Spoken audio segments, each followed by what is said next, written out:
You look like a mum who's always got it together. You've got such a gentle spirit about you, and I've never seen you in a fluster. And you've got 4 children. Is it always like that? The flustered part, yes. The not flustered, no. There are lots of opportunities for my days to be full of misadventures. But I think the best resource that I have is I have a group of ladies that meets on one morning a week for a Bible study, and those friends I know will pray for me and talk through the things that are happening, that are exploding in my life. I have this great support system around me, but it's still no fault of them, of the people around me, but it's a really lonely job still. There's so many weeks and days where I'll just go by and the only adult I get to talk to is my husband. He's wonderful, but a woman needs your girlfriends. Yes, you do. Yeah.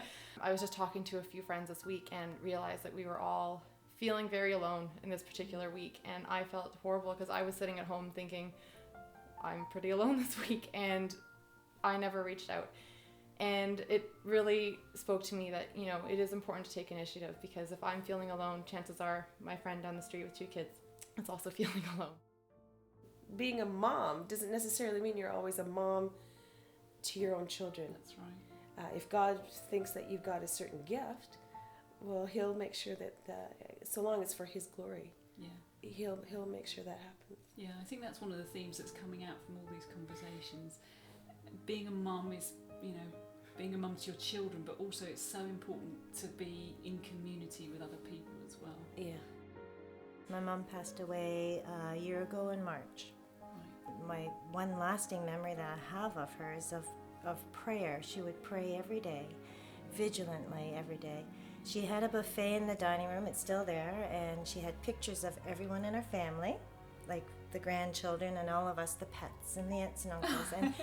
And although it was a bit cluttered looking, she would sit there every day and pray for each one.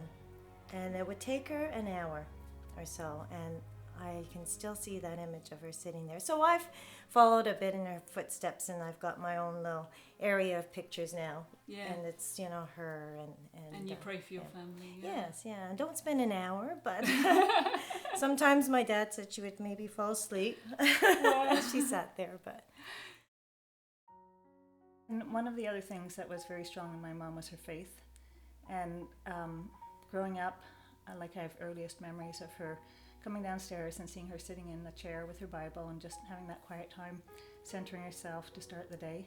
And that was so important to her, and it was so important to me. It was a real spiritual heritage and legacy that she left us, to be a praying mother, and to be a mother, and my father too, of faith. There were the years when I was far from my faith and walking far from the Lord, and I know my parents were both praying for me hard during that time. And when I finally found my way back, I knew that the power of their prayers was really significant in that. Yeah.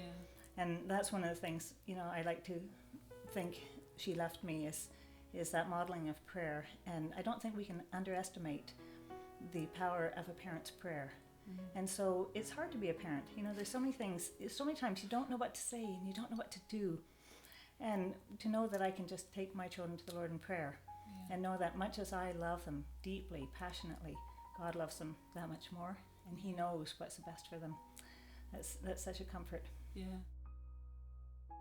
Motherhood doesn't always work out the way you think it's going to. After I had my first daughter, I had postpartum depression, and my husband was a very hands-on dad. He was very involved in her care. He had to, of course, work during the week, and sometimes he worked long hours, so I was alone a lot. When I was growing up, I was very self-sufficient, and I think through the experiences of motherhood and battles with depression, that gets worn down. And when your kids are young, you are their support system, and now I'm realizing that I need that as well. Yeah. Mm-hmm. That was not easy for me to do, just to admit that I had depression and that I needed help and that you need to get yourself out there. You know, for a long time I couldn't tell anybody that I did have depression. I was ashamed. But that's not the way you should be. No.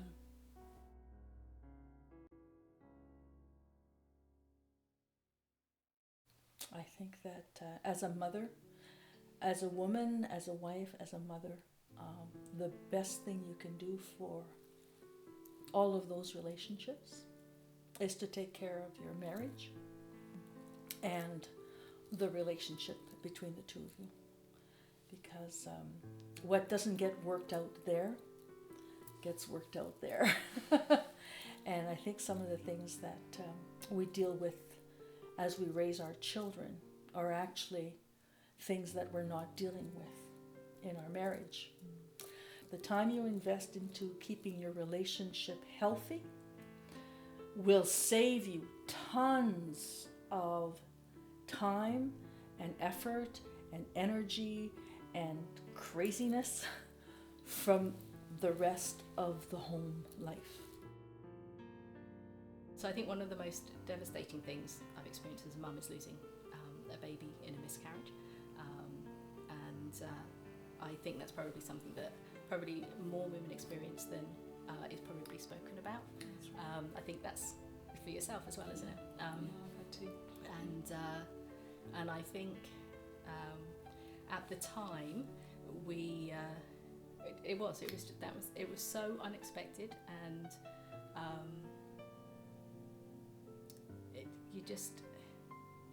it was really hard. And I remember one of the hardest times was the quietness at night. Like the day would be fine, we'd be busy with Ben, and I remember both Ian and I would go to bed, and it was just that quietness, and that was hard. You've also had another little boy that was a delight, but a surprise that came along as well. Yes. Little Ethan. Yeah, he's brought lots into our family, and there have been so many joys that have come with that. And I'm thinking about the growth that I've experienced as a mum, and some of the opportunities that have come my way really wouldn't have been possible without the kids. So I just, God's big picture of things, he's amazing.